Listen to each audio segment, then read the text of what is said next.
கோர்த்து விட்டு போயிட்டாரையா.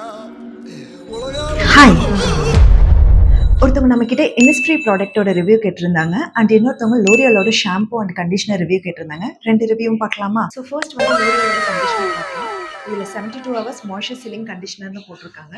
சப்போஸ் உங்களுக்கு ஃப்ரிஸி ஹேர் இருக்குன்னா இதை நான் கண்டிப்பாக ரெக்கமெண்ட் பண்ணுவேன். ஸோ எப்படி இதை ஃபர்ஸ்ட் யூஸ் பண்ணலாம்னா, ஜஸ்ட் ஆஃப்டர் ஷாம்பு பண்ணதுக்கப்புறம் கொஞ்சம் அமௌண்ட் எடுத்துட்டு ஹேரில் அப்ளை பண்ணிட்டு ஒரு 2 to 3 மினிட்ஸ் அப்படியே விட்டுருங்க. அதுக்கப்புறம் ஹேர் வாஷ் பண்ணுங்க. நல்லா இருக்கும், கொஞ்சம் மாய்ஸ்சராக நல்லா இருக்கு. அண்ட் இதில் என்ன போட்டிருக்காங்கன்னா ஒரு 72 ஹவர்ஸ் போட்டிருக்காங்க. இது 72 ஹவர்ஸ் இருக்கான்னு எனக்கு சரியா தெரியல. ஸோ நான் யூஸ் பண்ண வரைக்கும் ஆஃப்டர் ஷாம்பு பண்ணதுக்கப்புறம் ஒரு 2 டேஸ்க்கு இது நல்லா இருக்கு.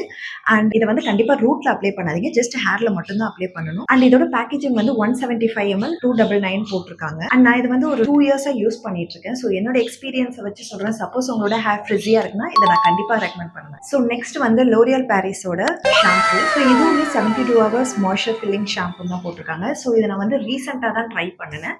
இது ஆக்சுவலி நல்லாவே இருக்கு. உங்களோட ஹேர் வந்து கண்டிப்பா ஒரு ஃப்ரிஸியா இருக்குன்னா கண்டிப்பா ஷாம்பு அண்ட் இதோட கண்டிஷனர் சேர்த்து போட்டிங்கன்னா கண்டிப்பா நல்லா இருக்கும். பட் சப்போஸ் உங்களுக்கு வந்து ஹேர் ஃபால் இருக்குன்னா இதை கண்டிப்பா ட்ரை பண்ணாதீங்க. பிகாஸ் நான் இதை ட்ரை பண்ண வரைக்கும் எனக்கு அப்ளை பண்ணதுக்கப்புறம் ஹேர் நல்லா சாஃப்டா இருக்கு. பட் ஹேர் ஃபால் ரொம்ப அதிகமாக இருக்கிற மாதிரி எனக்கு பர்சனலாக ஃபீல் ஆனிச்சு. ஸோ நெக்ஸ்ட் வந்து இனிஸ்ட்ரி ப்ராடக்ட் பார்க்கலாம்.